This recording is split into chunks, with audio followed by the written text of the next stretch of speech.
Welcome everyone to the Bent by Knowledge podcast, where we will dig into what current research and the Bible actually have to say about exercise and good nutrition.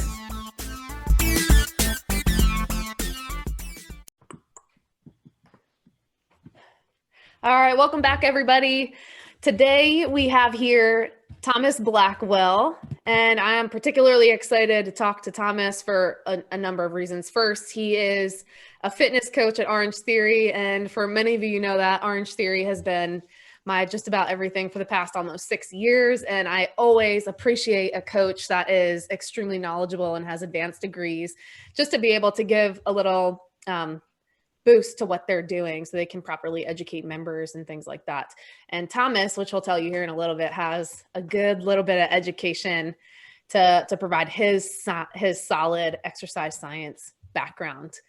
But today, the topic of conversation is going to be this idea of cross-training. And I would love, Thomas, for you to give us a background of how you've gotten to the place that you are today and why you're the person to talk about this concept of cross-training. Absolutely. So a little bit about me. I studied health education and promotion with an exercise and health emphasis at Oklahoma State. I got my bachelor's in that. Then came over here to the University of Arkansas and pursued my master's in kinesiology. My area of focus was exercise physiology, specifically my thesis being on cancer biology, how it affects muscle cells. Since then, I spent the first 3 years of my professional career working with special populations. So that's individuals with chronic disabilities, or whether it's older adults. Those are my two primary foci there. And then for the past 3 years, I've been coaching at OrangeTheory, currently the head coach at the Bentonville location. Yeah, I love it. Love it. So much good stuff. And I am so excited to talk to you about cross-training because first off, you're not a small guy. And I think, I think that a lot of this cross-training issue and the reason why it's been such a hot topic is that a lot of meatheads, which I'm assuming we're going to talk about, a little bit, have this idea that if they do cross-training where they blend a little bit of their power and strength training with things like aerobic training, they're going to lose their gains and they won't get as much muscle and things like that. And so I want to talk about it for that reason, because you're knowledgeable on that, but also because I think a lot of what we hear, just like anything else in the nutrition and exercise world, is a big fallacy. And so I want to talk about it for that reason, but also because there are so many benefits of cross-training. And I've learned that now that I'm getting a little bit older, my body, just from all the wear and tear that I've done with athletics and martial arts training and things like that, I need balance in my training. Otherwise, I'm going to see things like injury,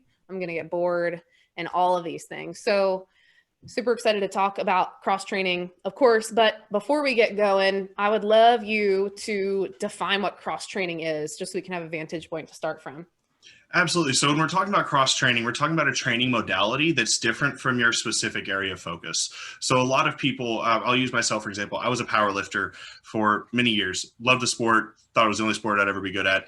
And part of being a power lifter is the bigger you are, the more weight you move. So I only did strength training. So in that specific context, cross-training would have been introducing any type of aerobic exercise. Because for me, I'm never going to go to a powerlifting meet and have to justify my VO2 max, or what's your mile time, or what can you do on any of these various aerobic tests. No, it's how much weight can you lift one time.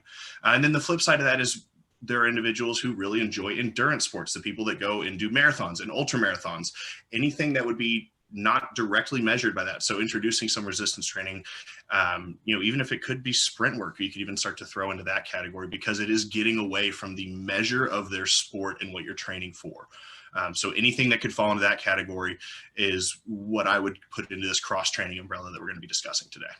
Yeah, and I think you brought up such a good point too, is that a lot of these people that might be concerned about cross-training make up such a small population, because they're the people that are maybe competitively competing or really worried about their gains, like bodybuilders and things like that. And so it is important, extremely important, to talk about cross-training, because the people that would be concerned with it make up such a small number of people that we have to be able to introduce it to everybody in general. So the conversation is really important and needed in developing a healthier overall person, and not necessarily just worry about your stats.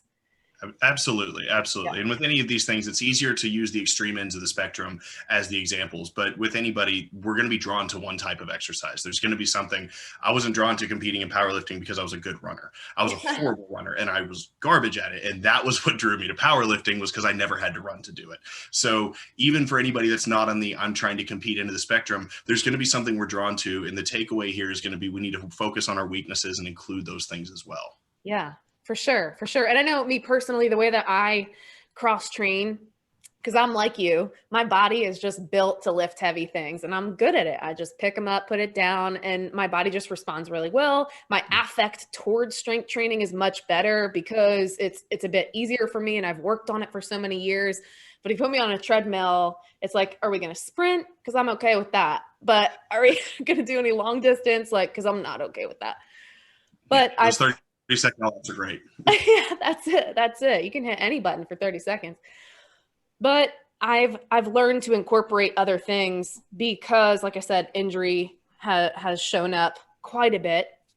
And also I tend to get really bored. My personality does not like to be locked into things like a squat program or any kind of program that's going to keep me there and make me do the same thing every single day. And so the way that I like to do it, it's sort of like daily undulating periodization, where it's like I have a set number of things that I do throughout a week, but any particular day I can pick what I want to do. So it's like, I can do OrangeTheory, I can do yoga, I love to lift weights, and I do that most days of the week, but I have a whole slew of things that I can pick from. And that's sort of how I not so structurally cross train.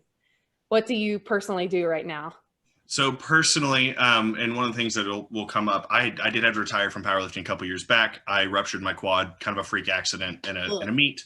And I made the decision that, if I came back, I wouldn't be able to do what I was doing before. Made the decision to drop out of that. So currently my strength training, I still incorporate some of those powerlifting elements because I still love it. It's still so much fun. So similar to you, I've got a few different things that I can do on any given day. So my ideal workout regimen is I'm working out 6 days per week. I got to have that one rest day in there. And in that, I will try to do 2 to 3 days of OrangeTheory, 2 to 3 days of strength training. And inevitably something comes up. That way I kind of have that flexibility where it's not, oh no, I missed one of these. And I personally like to alternate it, kind of what you're speaking to. It gets boring to be in the same place for me doing the same things. So I'll go to the gym and I'll go hang out with the meatheads and I'll throw some weights around. And the next day I'm going to go in and break a sweat, watch my heart rate zones and get my splat points. So that's currently the approach that I'm taking there. Yeah, and it does. I liked what you said. You said the word flexibility, and it gives you more freedom if you have different buckets to pick out of. And it's sort of exciting too. You're like, oh, you wake up and you're like, what do I feel like doing today? Rather than I have to do this today. Yeah. So it's really nice. Yeah. Really enjoy that aspect of it as well. And there are so many benefits. What do you see from your research, maybe your current experience, are some of the top benefits of cross-training and mixing things together? So we're talking about general and trying not to get into which direction we're cross-training. We know there are benefits to strength training. We know there are benefits to aerobic exercise. And whenever we're omitting one of those aspects from our fitness routine, we're missing out on all of those aspects. So we are looking at, are we getting the increased longevity? Are we improving our health markers? Well, if we're only doing one thing, probably not as much as we could be.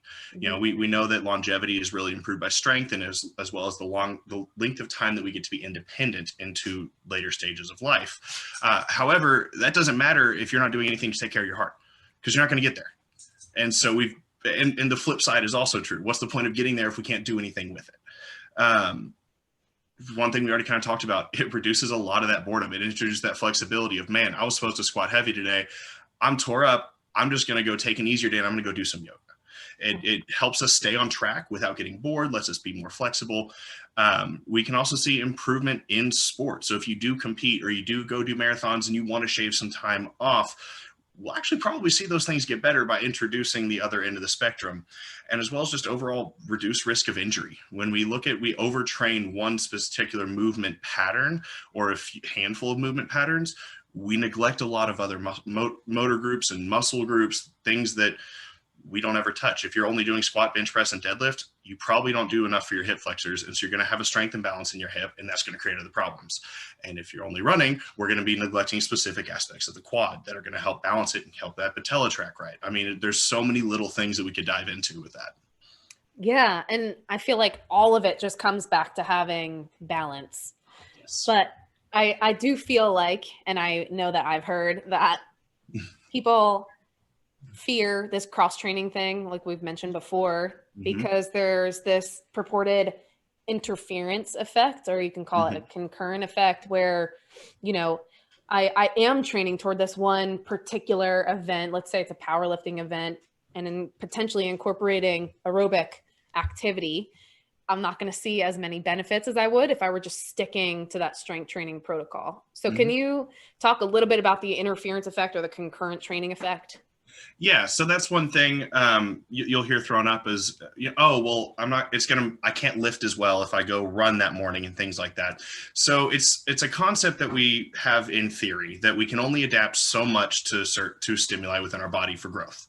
And if we're trying to specialize in one thing, but we're doing multiple things that are going to train in different areas, our body's not going to be able to adapt to that. So we'll adapt to both with minimal efficiency. So the idea is if we got to specialize in one thing, we got to only do the one thing. Otherwise, it's just system overload. Problem is, we don't really see that show up in the research. When we look at, these big meta-analyses they're going through, it's a wash. We don't see those things really start to happen. And that narrows down to a few different things. First off, we got to cross-train intelligently. If you're currently on a regimen that has you lifting 6 days per week, and we're going to talk about adding in 2, maybe even 3 days of aerobic exercise, that doesn't mean you're doing 9 workouts a week. That means we're swapping out exercises for those. And we're doing them with things that, okay, the goal was, lower body hypertrophy. Cool. We're going to be doing a lot of jump squats today. There's different things that we can do where we're still accomplishing the same goals, but we're just shifting the focus of the exercise. So when all of a sudden we go from 6 to 9, yeah, we do see a problem. That's overtraining, not concurrent training. It's not the cardio that was the problem. It's the 9 workouts a week. The other thing is, most people, like you were talking about, are nowhere near the level of specialization in a sport where we're going to really start to worry about that. If we're talking about somebody who's trying to be the #1 power lifter in the world, or the fastest marathoner, the person trying to break that, legendary 2-hour marathon window, yeah, we might start running into things at that point. But I guarantee you those 2 people are probably not the people that we're talking to right now. So for the general population, we also got to remember why we started doing this was to be healthy. And if we're neglecting one thing, we got to be doing it. Just reminding yourself why you started exercising. You didn't walk into a gym the first time to do one thing extreme. You said, oh, well, I'm out of shape. Let's get into shape. And how do we do that? And then we're drawn to one thing, and now we've ended up specializing. So we got to kind of bring it back to there and remember that we're not trying to be the best ever at this one thing. We're trying to be healthy and fit individuals that live long into life and do a lot of things over our lifespan. Yeah. And I think health is the key there, because like you said, you have to be able to touch on all aspects of fitness. And I know me personally, sometimes I neglect the aerobic part a little bit. So I don't get my 150 minutes of moderate intensity aerobic activity to see the health benefits, but I need to be doing that. And so, the word has to get out that if you are doing things like strength training, you need to incorporate aerobic training. And the reverse is true. But I also like what you said about the athletes, and it all goes back to sport specificity is what we call it. So even if we are trying to combine styles of training, let's say you're a power lifter, or even though we're trying to do some kind of concurrent training or cross training, whatever it is, it's not like we're going to have that power lifter go out and run a full marathon for their cardio portion. Like maybe their cardio looks a lot different. It's specific to their sport. So maybe they are doing a couple 30-second sprints or something like that. Or maybe even on a light day or an off day, they just go for a walk and get their cardio in, things like that. So we're never completely polarized on the other side of the spectrum. Right. Yeah. The more we break things out of these 2 camps of strength training and aerobic exercise and realize, hey, we can do modalities here and there that blend both worlds, the better off we're going to be as, athletes, the more healthier we're going to be. And just, stop trying to put those things in camps, y'all. Seriously, I know. Yeah. Gyms didn't even exist back in the day. They just lifted stuff up and they ran and walked and they still were able to cast Superman. It's crazy. Seriously. But okay, so let's focus on the aerobic type of athlete or the aerobic type of exerciser. So this can be, the athlete that's training for marathons or 5Ks or whatever, but it can also be somebody that's generally more responsive and inclined to do aerobic activity, like running, elliptical, whatever you do. Some of the issues there that I find in particular, like at OrangeTheory, where we do a lot of uniplanar things, meaning I'm just moving in one way, like my legs and my arms are moving forward and backward.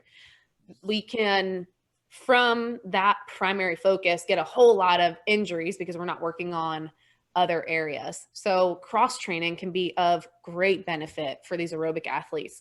So can you talk a little bit about how they can incorporate cross training and if there are any benefits that you typically see outside of just the injury risk? Absolutely. So when we're looking at, and you really hit it on the head, when we're looking at runners, it's all one plane. It's all movement in the same direction. So we have even though we're very proficient in one direction, we're very inefficient in other directions. So there's injury risk. There's also neuromuscular function. So when we're looking at recruiting motor units, it's brain talking to muscles. And when we're doing these lower intensities, we're not having to fire those larger motor units. So we can do, it's the reason that I can pick up a pencil and not launch it through the ceiling. Your brain doesn't automatically start by recruiting the entire muscle. So if you can run and it can get away with only recruiting 20% of the muscle, that's all we're going to ever stimulate with those runs. Maybe the very end, we're trying to sprint through that finish line or we come upon a hill, but we don't train for that specifically. So our brain and that neuromuscular junctions and the motor unit recruitment, we don't see it working as efficiently. The other thing is when we're looking at what happens when we get to that hill or that we want to sprint through the finish line because we're so close and we can totally pass that guy. We see whenever we introduce strength training into aerobic exercise, we see an increased maximal velocity. So your peak velocity increases. It's what's happening, when we're working at VO2 max, how fast are we going? So our VO2 max doesn't directly get increased, but we can do more with the VO2 max that we already have. The other thing is we see an increase in running economy. So we're talking about running economy. That's the ability to take cellular energy production. We're making that little ATP molecule. Well, how good is our body at turning that ATP molecule we just worked to make into actual locomotion, into actually moving your body? And that's where we see the biggest increase is we're working more efficiently. Theoretically translates into longer runs, improved times on those runs because we're working more efficiently. Therefore, we can maybe bump our paces up a little bit. Another benefit is going to be that anaerobic work capacity. So when we finally do get out of that aerobic zone, we're pushing it, we're above our lactate threshold, we're able to do a little more for a little longer if we've introduced that resistance training. So we're looking at what that really looks like, kind of what I mentioned earlier. I'm not saying throw in extra workouts on top of your run to then make you be doing 8 to 10 workouts per week. But if we just take a couple days where we go and we focus on strength training, trying to get a little stronger, squat a heavier weight, we really see a huge benefit there. Yeah, so interesting. First, because some of the benefits that you talked about, I would never inherently think that those would improve with strength training. So things like running economy, I wouldn't just be like, I got to lift weights to be able to do that. I would think I need to run more to be able to be more economical. And it does make sense because if you're strength training, you're improving your muscle quality in general, however you define muscle quality, but you're improving your muscle quality, which would mean that the machinery that's responsible for metabolizing all these things that I need to metabolize to perform more is improved. And so it makes sense. And I think it's such a great concept because first, if I'm incorporating strength training, like you said, which is not just adding it on top of all the days that I'm training, but actually supplementing it and replacing it, I have less volume of aerobic training. So maybe less risk of injury on top of that. And then it's like, I can sort of take a couple days off. So sorry, that's okay. But so I love it with that because I think it gives these athletes or these exercises a little bit of relief. But I also love the idea that we're getting back to health recommendations, because in these aerobic athletes, no matter who you are, for optimal health benefits, think governing bodies of exercise, like the American College of Sports Medicine, recommend at least 2 days per week of some kind of strength training. And the thing is, and that I really, really want to get out there, and that I totally stress when I'm talking to anybody, in particular OrangeTheory members, is that strength training at OrangeTheory is different than strength training in the traditional sense. Yes. Because the adaptations overall, which we can get into now or later, but are going to be so drastically different. Because when you're strength training at OrangeTheory in like a circuit style, you're limited based on you're cardiovascularly limited. So you're doing exercises back to back to back. And even if you are technically lifting weights, you're not able to lift as heavy as you could. You're not pre-programming in those rest periods that you need to be able to perform. And the adaptations that you see with general resistance training, where you do a set, you rest, you do a set, you rest, are minimal. And so if you are doing something like OrangeTheory or circuit style weight training, it'll give you guidance and the ability to take a day off and actually go lift some weights. Absolutely. Yeah. And that's that circuit style training. You hit the nail right on the head. It's the progression model. It doesn't follow what we see in research as strength training. Now, is it going to be enough of a stimulus to stimulate muscle growth? And for someone whose concern is just, I want to make sure I'm checking all the right boxes. Yeah, it does that. But if we have goals that go beyond that, that's when we really want to start implementing that structured strength training. So in a lot of this research that I'm finding, the measure that they're using to say, okay, did we see improvements in strength in these endurance athletes, and did those improvements in strength carry over, is improving your 1 repetition max on back squat. We're not training back squat here at OrangeTheory. So it is a true regimented and a true strength training approach, not necessarily just, oh, I'm going to go do cardio, but I'm going to have dumbbells in my hand instead of running on a treadmill. While that's great, it's going to help build up those stabilizers. It's going to be better than not doing that at all. We can still take a more systematic approach to it. And maybe we incorporate that after the fact. So there's a few different types of exercise that a lot of these research studies made sure they hit. So when they're talking about bringing, introducing the resistance training for the cardio or the endurance based athlete, they typically start off with a reactive strength component. So we're looking at plyometric type exercises. So box jumps, or calf hops, or bench hopovers, or whatever it may be that is jumping and just body weight.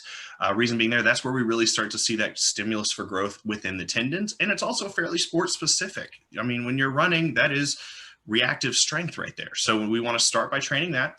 Then we go into some heavily structured compound movements. So we're talking about sets of less than 10 on a back squat, a deadlift, on something that is training important muscle groups for runners, but specifically focusing on the strength. And then we start to get into some of those isolations or places where the circuit training would be great, because that's probably going to be the modality that someone who enjoys endurance training is going to be drawn to anyway. So if we're trying to say, okay, how can we scratch your itch? How can we keep this fun for you who enjoys this? That's where we can start bringing in that circuit training of, okay, we're going to do accessories for leg movements. We're going to do lateral lunges, and we're going to do single leg deadlifts, and we're going to do these different movements that are going to help build up the same muscles, but more in that circuit style training program, so we can build that volume, still move that weight, and also introduce the last area, which was core stability specifically. So strengthening the abdominal muscles. That's going to be your sit-ups, your crunches, your side bends, your planks, what your ab exercises are. That's what I'm talking about. Yeah. Yeah. And all such important stuff for aerobic athletes or aerobic exercisers. I think in particular, the reactive strength stuff, because like you said, I mean, running is a plyometric, basically. I mean, you're taking off from the ground. And if you're not efficient in that, then you're going to have problems. So doing your strength training and tailoring it in those ways would be totally beneficial. Absolutely. Yeah. And that's the training has to fit the modality. We just have to shift the focus of the why for that training. So when we're looking at the cross training, is it's bringing in an implement where, hey, I'm still training for this 5K that I've got coming up, but this is a different style of training, but I'm going to do everything that's going to help benefit that. Whereas, I couldn't find any research saying your bench press is going to carry over to a better run. However, it's going to help improve your shoulder strength and increase that upper body strength. We got to strengthen the whole body.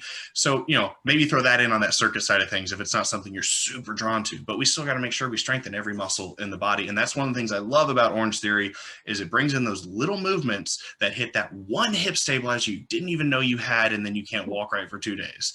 That's where something like an Orange Theory class is going to come in so great, and where it brings in those movements that hit all those little bitty muscles.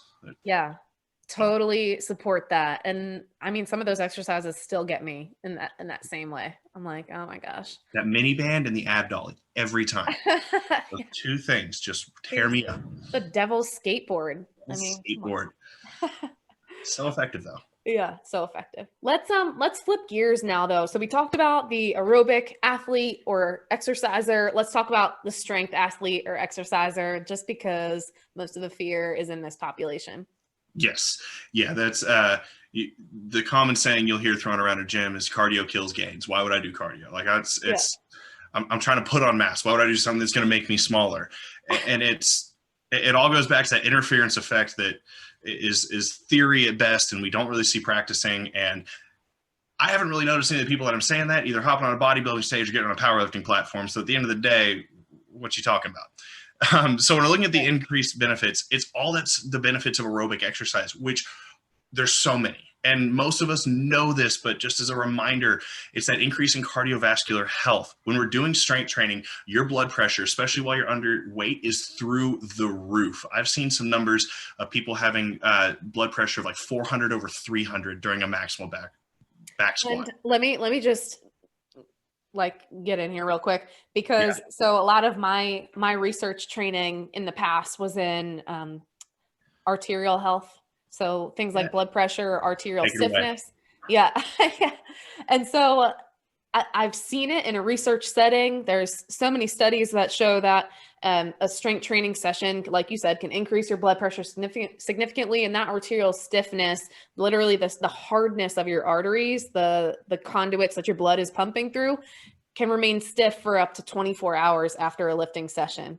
And I actually experienced this in my own. I'm so convicted all the time because I'm like, I know I need to do more cardio, but I can feel my blood pressure getting higher and stuff like that because I love lifting weights, but I know I need to add the cardio. And in fact, there is research too that shows that after a lifting session, if you incorporate aerobic activity, it dampens that increase in arterial stiffness. So your blood pressure is gonna end up being much better if you do something like concurrent training. Right. If you cross train. Exactly. Yeah. And to handle blood pressure that high, that's a lot of strain on the heart. But it's a very different stimulus than what's going to make the heart grow stronger. The stimulus that causes is the heart walls to grow thicker. Now, typically that's something that we only see in individuals, we only see it at the disease state level in individuals who abuse anabolic steroids. But when it still happens, we still see it to an effect. They can look at your heart and figure out if you did strength training or if you did aerobic exercise, because it's going to look a little bit different. So get out of here. All right, this is probably a cut moment. Hey, go see your mom. No? All right. She's like, nah. Nah, she's going to hang out with me. All right, carry on. So when we start doing that aerobic exercise, we actually increase the heart and the entire cardiovascular system, like you're talking about with arterial stiffness, whether it's increasing capillary density, helping clear plaque out of places where it might be building up. We get all those great cardiovascular benefits, and that's something that people who focus on strength training really need to focus on, because one of the biggest things that wears out a heart is pumping it to extra body mass, which is what our strength training individuals are trying to accomplish. So make sure you've got a water pump in there that can help keep it all going. Another big thing that a lot of people don't think about is it increases your work capacity. So most people have a time constraint when they go to the gym. They don't have the luxury of saying, I'm going to go do a 6-hour workout. And so it's what all can you get done in an hour? Well, if we're in better cardiovascular health, the answer is more than if you weren't. And that's when I was training for powerlifting, before I started introducing cross training, it would be a 3-hour lift and I would do maybe 15 sets. That's not a very efficient use of my time. All of a sudden, if I'm now having done both, if I go to the gym for 3 hours, I'm doing a lot more than 15 sets. You're crawling out of there. Right. And now I can get my workouts done a lot quicker and have more time for other things. It can also improve your body composition. That's something at some point that most people care about, is having less body fat and more muscle mass. Great way to torch body fat: do aerobic exercise. It gets that fat out of the storage, into the bloodstream, into the muscles, and burned off. And for most people, that if you do actually compete, there's a weight class component, and the less fat you carry, the more competitive you're going to be. We also see increased longevity. We can live longer if the heart works longer. And we also see a decrease in all-cause mortality. So when we're doing things like aerobic exercise, we're training the body to recycle a little bit. You kind of get that autophagy. It's a big buzzword nowadays. But when we start doing those things, we start to see cancer risk going down. We see anything that could get you starts to decrease if we do aerobic exercise. Yeah. So many good benefits of incorporating it. And I low key think that strength and power athletes just don't like doing it because they don't like doing it. Oh, Like 100%. That's all it is. Like, cause they're some meatheads. They're like you, probably really dense, and it doesn't feel comfortable to run or do anything, but there are some good options that you can do. Like there's some non-weight bearing options. I know we have some at OrangeTheory, like rowing. You can do cycling. You can do all kinds of things to prevent that. But before we get into that stuff, can you talk about any of the potential downfalls of a strength-based athlete incorporating aerobic training? Yeah, and you were getting right over to it with the being bigger. So at the peak of my powerlifting career, or the heaviest, that peak, my body weight peak, I was about 355 pounds. Oh man, that's a lot of wear and tear on some knees to go try to run. Yeah, like that would have destroyed me. And in fact, at OrangeTheory, when I was competing in powerlifting, I would use the bike, because even power walking was just a lot of impact. And there's only so much impact our bodies can take before they start breaking down. And when we're using all of that juice for our sport, we start to see, okay, we got to be really intentional with our modality. So if our modality is selected poorly, we can start to see that increased injury risk, especially when we're looking at joint health. But as I lost weight, my last competition, I competed in the 275 weight class. I was running at that point because all of a sudden I had 80 less pounds on my body, and it didn't feel as bad. Can you imagine carrying 40-pound dumbbells on your shoulders when you're running? Like, I can't even. Oh yeah, no. Every once in a while I'll do that at the gym, pick it up, and be like, man, remember when this was just what it was like to get up and go to the bathroom? I'm like, good night. This is exhausting. Yeah, but you made a really good point there too, that I'd like to pull in a little bit, which is resisted cardio. I think a lot of people don't see the clear benefit of resisted cardio. If you are a strength or power-based athlete, there's a lot of, and bodybuilders in particular too, when you're in things like weight cuts, when you are, if you're a normal person not competing, you're concerned about calorie intake, and maybe you're in a calorie deficit, you're trying a diet, you're trying to lose weight, but you're also trying to maintain muscle mass. Resisted cardio is a great way to incorporate cardio into your workout if you are more of a strength or power-based exerciser, because it's like doing constant resistance training for your legs. And if you're a bigger guy like you, when you were doing it at 350, like your wattage was probably through the roof. Like that was probably your bread and butter. Girl, I got so close to breaking 1,000 watts on that rower. Gosh. Oh, so close. It was like 990. That was all I had. That's sick. That is sick. But, and I mean, there's so many good benefits. And in particular, like I'm saying, when you're in a low calorie diet, it's really great for you to be able to maintain muscle mass in a calorie deficit and when you're exercising more. Yeah, absolutely. Well, and most of that resisted cardio is not going to be load bearing, hence the resisted aspect of it. So that's where we're going to see that real decrease in wear and tear on the joints, and where your body mass, if it's larger, isn't going to be as much of a detriment. And like you said, on some of those things, when you're bigger, you got a little competitive advantage. Right. Beat everybody out. Yeah. Still haven't beat my own personal record on my 200-meter row since I've lost weight. Right. Mass moves mass. That's what I tell everybody too. I'm like, people are low key impressed with my rowing performance. I'm like, I'm also 50 pounds heavier than most of the women in here. Like, what the heck? Right. Like I got a little bit of an edge here. Yeah. Yeah, so that's going to be the biggest downfall that we're going to be running into is the potential for overuse injuries, or maybe the buildup of tendonitis, things like that. If we're already pushing our body towards its limit with strength training, that's also a downfall that we can avoid by being really intentional with our exercise selection. Mm-hmm. So the resisted training, like we were talking about, the things that are low impact, and one of the things I would even put in that category is a Stairmaster, even though it is load bearing.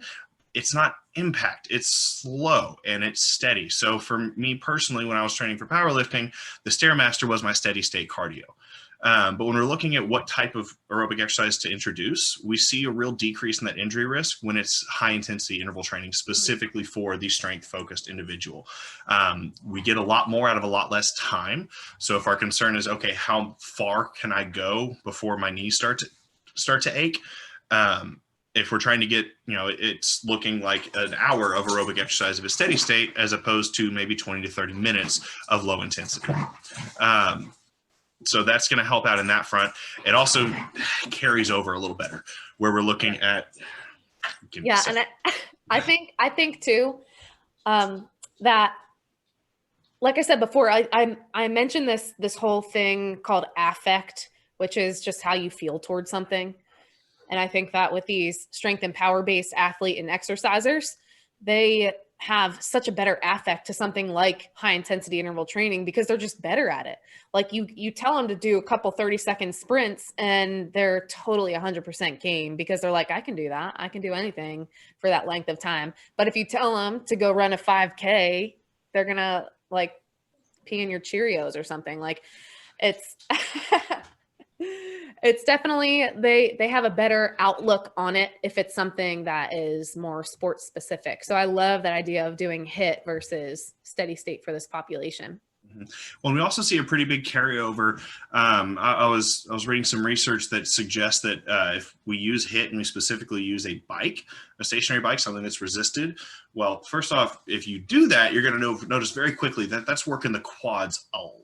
You are going to feel that pump and that burn specifically in your quads. Well, what's the primary mover on a back squat? It's your quads. So if we're doing something that's going to stimulate growth within that muscle group, we're going to see carryover.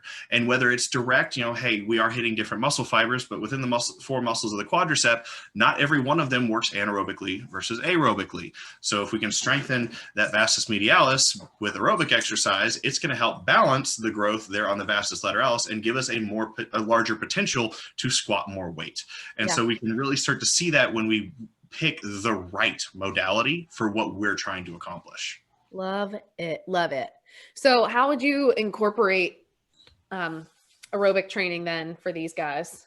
So there's a lot of different stuff that I was reading through, and there's a few different suggestions. So we see a true complementary effect when we replace a strength training session. So maybe you have a day that is an accessory day or a day where you're just coming in and it's going to be a lower intensity training day anyway. When we change the approach there to be more of a high intensity interval, or you're going to do those same movements, but you're going to do them in a circuit as opposed to doing them, 3 sets of 10 with a nice 5-minute talk to your buddy's break in between. If we're able to get that heart rate up, get that blood pumping, we are getting the effect of the aerobic exercise. So I would say you probably want to incorporate it about twice a week. So the recommendation, like you were hinting at earlier, if we're looking at moderate intensity, it's about 150 minutes of exercise per week. High intensity training, we see that recommendation actually go down more to the 90 minutes per week range. So if we're able to do things that are high intensity interval training, we don't have to do it at 2.5 hours. We can do it with an hour and a half over 7 days. That's really manageable. So throwing in 2 days, swapping out your 45 or an hour lifting session with a HIIT training session is great. So one of the things that I personally did that I really enjoyed is I would get on an elliptical and I would go for 3 minutes as hard as I could, crank that resistance up. So I'm strengthening, getting that stimulus within the muscle. And then I would get out and I would do a series of 5, 6, 7 different strength training movements working on my upper body. So I'd get down and I'd do, push-ups and dumbbell rows and shoulder presses and bicep curls and all the stuff that I was going to do that day anyway. And I'd run through a little circuit of it. And then when I was done, I'd take a quick breather, wait for my heart rate to recover, but making sure I stayed in that kind of, 70 to 84% zone. And then I'd hop back on that elliptical, go for 3 more minutes. And what we're really looking at is the heart rate response. So interval training has to go above and below your lactate threshold to be interval training. So if you have a heart rate monitor or the machines you're using have a way to check your heart rate, we want to watch that. And you can just go with the standard 220 minus your age. That 84% is kind of your magic number. When we're trying to get your heart rate up, we want to get it above that 84%. If we're trying to get that on our recovery portions, we want to get that heart rate below 84%. And as long as we're hitting those intervals, we're great. And it's honestly pretty fun. Yeah. I mean, pouring sweat, throwing some dumbbells around, jumping all around. It's a good time. Love it. I actually just did that this Sunday. I did a little bit of interval just like that. I was on the treadmill for a little bit, got off, did some exercises. But I mean, if you're not heart rate savvy either, it can be easy to gauge your intensity. I mean, we do it at OrangeTheory too. When you're pushing in an interval, you should feel uncomfortable. You should feel breathy. You should feel challenged. Like, I don't want to be here forever. And then when you're in the recovery mode, you should feel like it's more doable. You're still challenged. Like, you're not just sitting there anymore, but you're more relaxed and recovered than you were if you were in the interval. So yeah, heart rate is great, but if you don't have any idea how to start there, you can just go by your feeling. Yeah. Right. A good scale of 1 to 10 is also a great measure. During that recovery phase, we're looking for kind of like a 5 to a 7. During that working phase, we're looking for 7 or above. Yeah. If that mentally, for me, I've always, that 1 to 10 works a little better than the subjective of, am I uncomfortable? Well, I'm breathing hard and I'm sweating. I'm uncomfortable no matter what, personally. So for me, the subjective measures can be a little tougher. So if the 1 to 10 scale is easier, use 7 as your cutoff. We don't want to go below a 5. We want to bounce around from a 6 to an 8. Boom, We're set. Perfect. Okay, let's say I am brand new to this concept of pairing up my training. And I'm an aerobic athlete or I'm a power and strength athlete, and I'm looking to start to incorporate the other side, like go to the dark side. How would you do it gently so that it can start? And what would be like the proper dose to begin?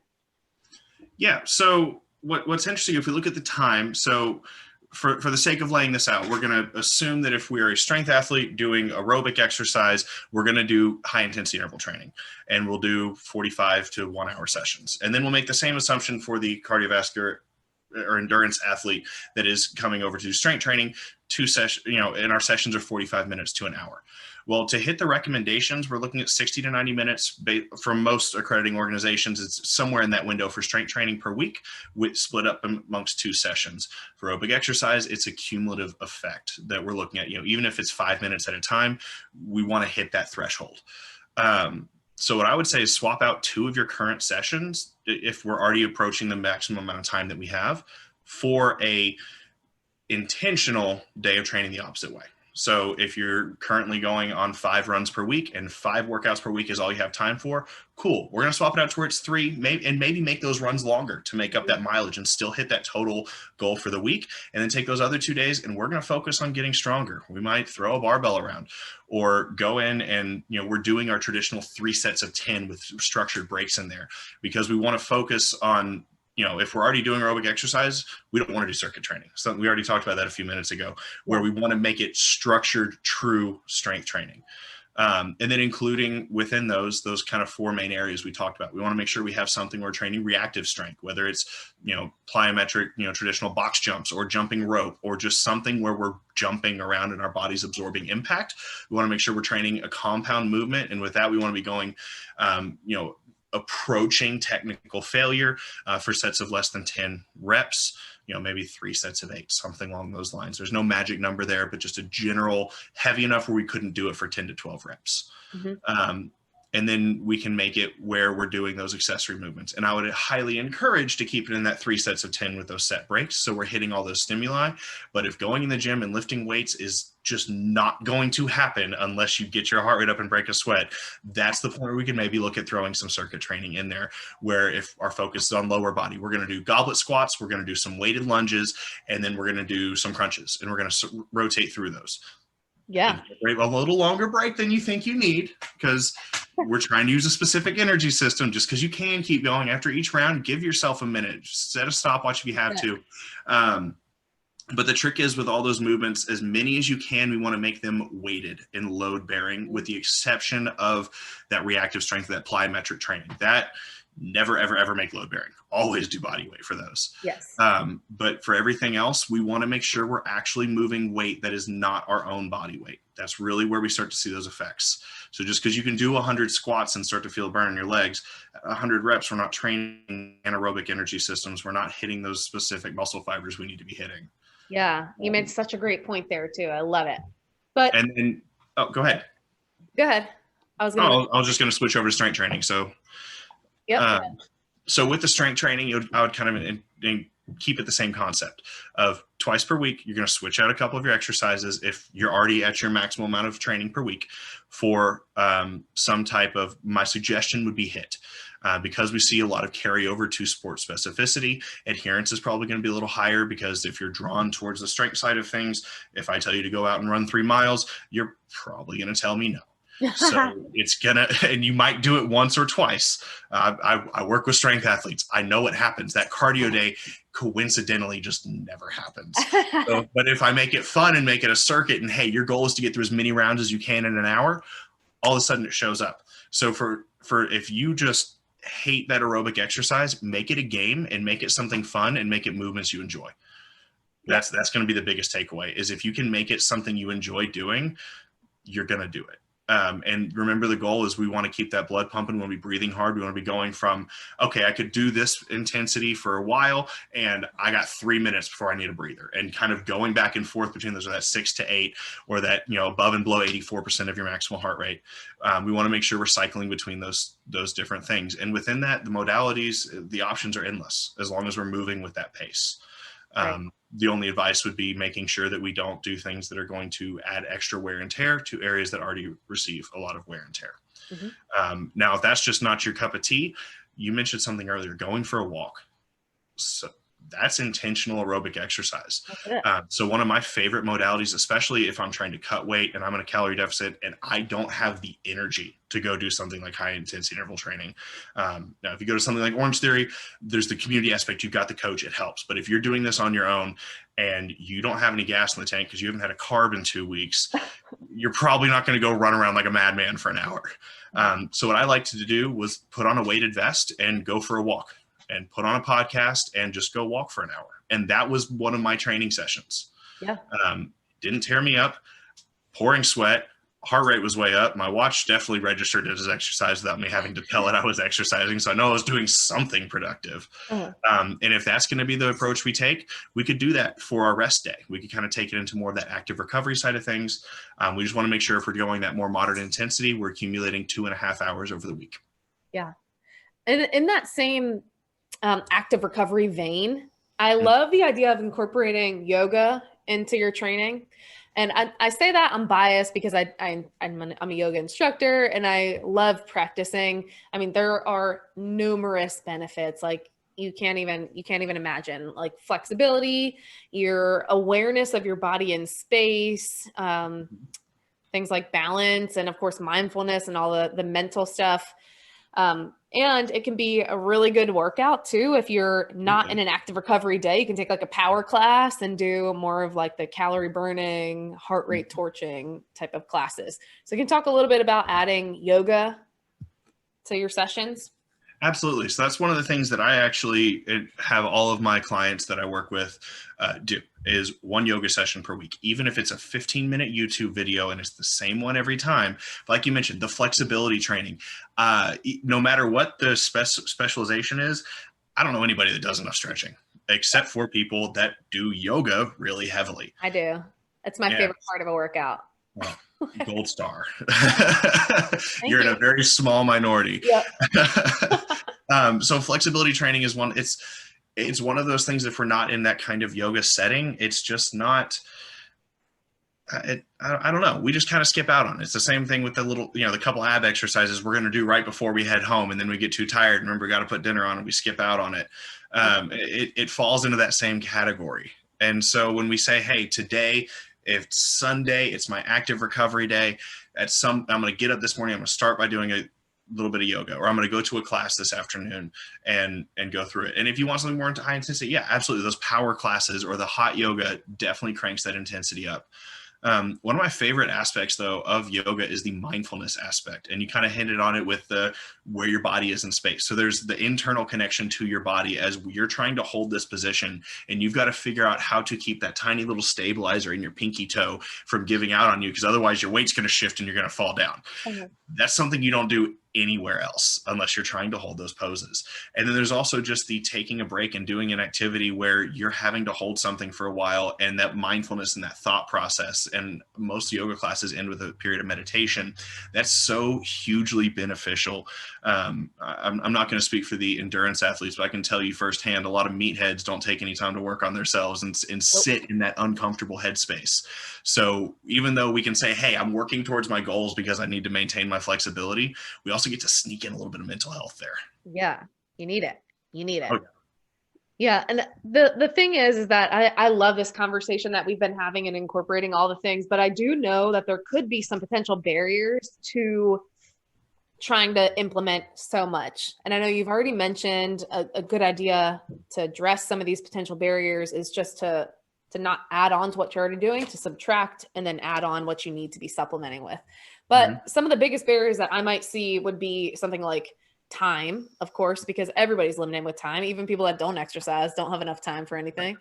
And then finances, I can imagine, because if I want to do yoga, I got to get a yoga membership. If I want to do strength training, I got to get a box gym membership. If I want to do HIIT training, I got to get an OrangeTheory membership, and it just adds up. So can you speak to these two barriers and maybe how, if you have any good ideas of how to address those barriers and still getting the effects of this training? Absolutely. It's like with time, like we're talking about, we're not adding on additional to a fully maxed out workload. Now, if you're currently only exercising a couple days a week, then we would theoretically have the time to budget in 2 more sessions per week. And a big thing with that is keeping these things short and sweet. Nothing we've talked about is going to spend 2 hours at the gym. It's all can be done in 45 minutes. That's one thing that a lot of people misconceive is if your workouts are going over an hour, you're probably doing more socializing than working out, or you're going to overtrain really quickly. Yeah. And hey, that social aspect is great. If that's where you go see your friends and you catch up and you're having a great time, do it. That's one of my favorite things about going to the gym is the hour before and after I work out. But keep the workout short and sweet. If we're limited on time, remember, hey, I'm here to work right now. I don't have time to go hang out for 30 minutes catching up with this guy I haven't seen in a couple weeks, and all of a sudden you only have 10 minutes to do it. So remember why you're there, get in, get out, knock that quick session out, especially if it's something you don't necessarily want to be doing. Your propensity to find anything else to do once you show up goes way up. All of a sudden you're helping someone lift off on their bench and, oh, well, let me show you a couple things. The next thing you know, you did your bench day twice that week. It happens. So what I would do is I had a different sweatshirt I would wear. And I'd go to the gym, and it had a big old hood. So I'd pull the hood up so that way, they'd have to really look to see who it was. And I had my headphones on before I walked in the door, and I walked straight to whatever I was going to do for that cross training. And I started, and I got it. So, and I try not to look people in the eye. Yeah. And you're looking down, especially if it's your buddy, and you just kind of give them the, quick little 2-finger wave. And as you turn around, they tend to get the memo. So that's one of the ways that, when you say, oh, I go to do my cardio or I go to do my cross training and it takes forever, ask yourself why it's taking forever. Be honest with yourself. And remember that you're only needing to do a little bit. It's not a huge amount of time. And the other thing is, if you're running into that time crunch, maybe we do need to cut back on the overall set training sessions per week. Maybe 6 days per week doesn't fit in your lifestyle. Maybe we need to dial back to 5, and we can do 3 of the one you enjoy and 2 of the one that you're not necessarily attracted to. And then we're not running into that time crunch, because if we're constantly overbooking ourselves, we're not going to run into it. It's going to constantly be a stressor. We're going to cut the things we enjoy the least first. So make sure that we're not adding on to an already full plate and clearing the plate if we can. Yeah, that's great. That's great. And then what about the finances piece? Yeah, so that one's tricky, but the good news is, especially since this whole coronavirus thing, I don't know if you guys have heard about it, has been happening, free resources are everywhere. YouTube, so OrangeTheory's at-home workouts are free on YouTube. They put them out there every day. You do not have to have a membership to go access an at-home high-intensity interval training session. If you're looking at yoga, there are so many yoga sessions yoga instructors and styles and everything on YouTube where you can throw it on your living room TV and follow along from the comfort of your own home without necessarily having to pay. And if you want something that is a little more dynamic, or you go in and you want to see, you find an instructor you really like, a lot of different coaches and instructors are doing things virtually now. And that tends to be a lot cheaper than going to do a different gym membership. So one, not necessarily yoga, but flexibility training that I did for a while was called ROMWOD. And I think it was $15 a month. And it gave me each day, it had 2 different options. It was either like a 15-minute flow or a 1-hour flow. And it was just there. It was free information. It had a YouTube video of an instructor doing it. $15 for that much information every day. I'll worth take every it. penny. That's not your $150 yoga membership. Yeah. Where it can get a little trickier is strength training, because you do need external weight for that. So maybe we scrounge up and we go get a couple of dumbbells at the local fitness supply shop or at Walmart and make that work. I can tell you Planet Fitness is $5 a month, and you can get everything you need done in a Planet Fitness. Especially if we're not trying to, deadlift 800 pounds, you can do it there. You can do whatever you need to do. They've got the Smith machines. They've got the dumbbells. They've got the equipment. They even have rooms that are laid out that are, hey, 30-minute ab workout, and you follow this routine. It's got a timer going on an automatic interval there. Now, if that truly is breaking the budget, so we can get really creative of looking at, I have seen so many creative things pop up during the shutdown as people wanted a home gym and didn't have one. Home Depot buckets, and you use water to adjust the weight. Love it. Big old metal pipe, and you can set them on your back and feel like you're in Mulan trying to carry that water jug up the hill and do your squats with it and do your bicep curls with it and lay down and do some chest presses with it. Yeah, is it going to slosh water around? Definitely. Maybe don't do it today when it's 8 degrees outside, but you can do that. I've seen people mix concrete and put it in those same buckets, and then they just go get a different bucket each week and they weigh it out, and this one's 20 pounds, and that one's 30 pounds, and that one's 40. There's a lot of different ways that we can do it to be very creative. Google's your friend. Yeah. You know your limitations. Figure out what someone else has done, because you're not the first person that wants to do strength training that has a budgetary restriction. That I can promise you. You are right. Always budgeting. Always. But the last thing I want to do, I want to bring up is, we've talked a little bit about it, is modulating intensity, because I feel like part of the negative perception of doing this cross-training thing and incorporating so much is that a lot of people always think they have to give 100% every session, like especially at OrangeTheory. Of course, it's high intensity interval training. And in fact, if you're not doing high intensity, you're not going to get the most benefit, which is why I always encourage OrangeTheory members to go about 3 days per week and not much more than that. It was supposed to be a supplement anyway, but that's a different tangent. But that's a whole other tangent, girl. Listen, I know. We'll save that for next episode.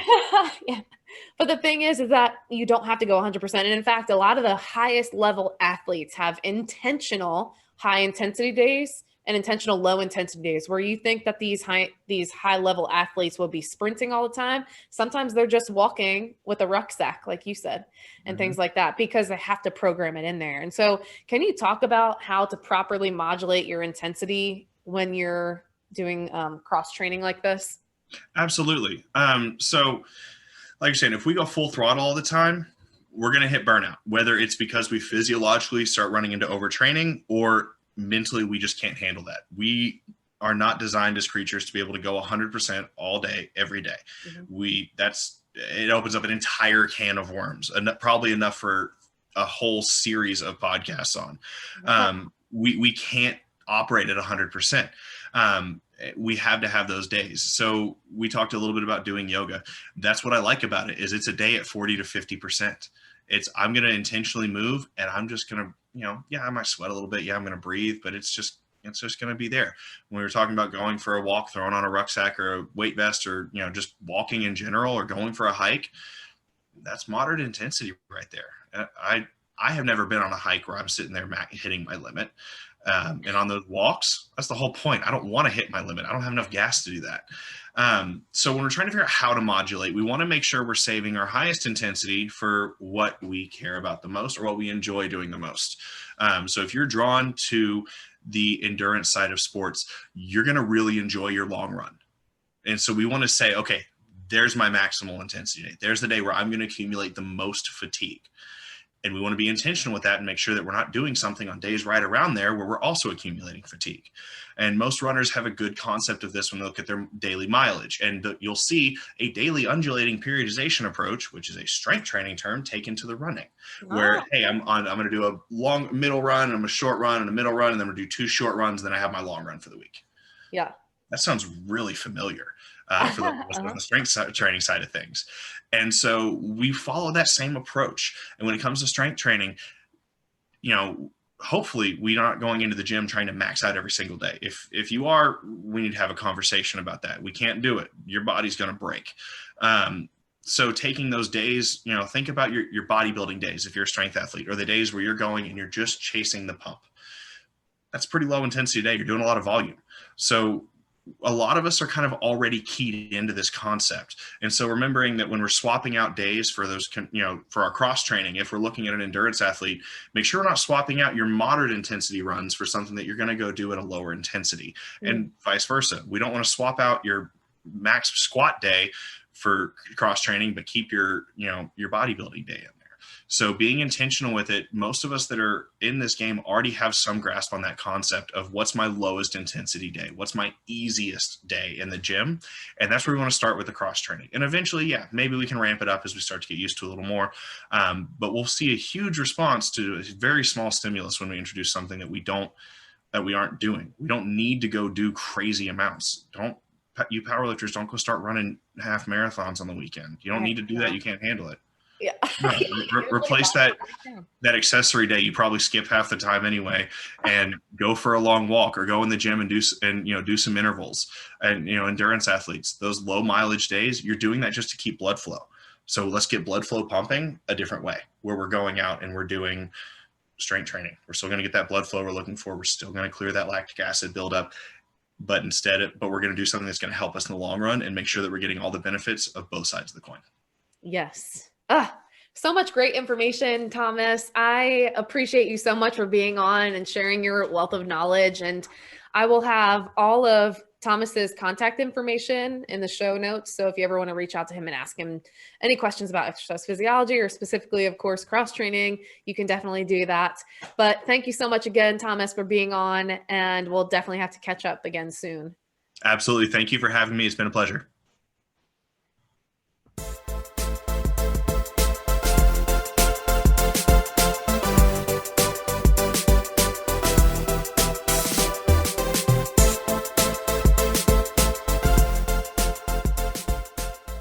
Hey guys, I am so excited for my new book entitled Through His Strength by Improving Ours, Family, to be released on February 4th.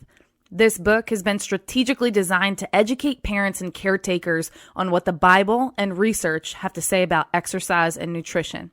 And then after they soak in all that good information, they will rally the family troops and complete discussion questions and fun practical application activities. To learn more about my new book, visit my website at www.drbrittanyRallman.com. That's www.drbrittanyRallman.com.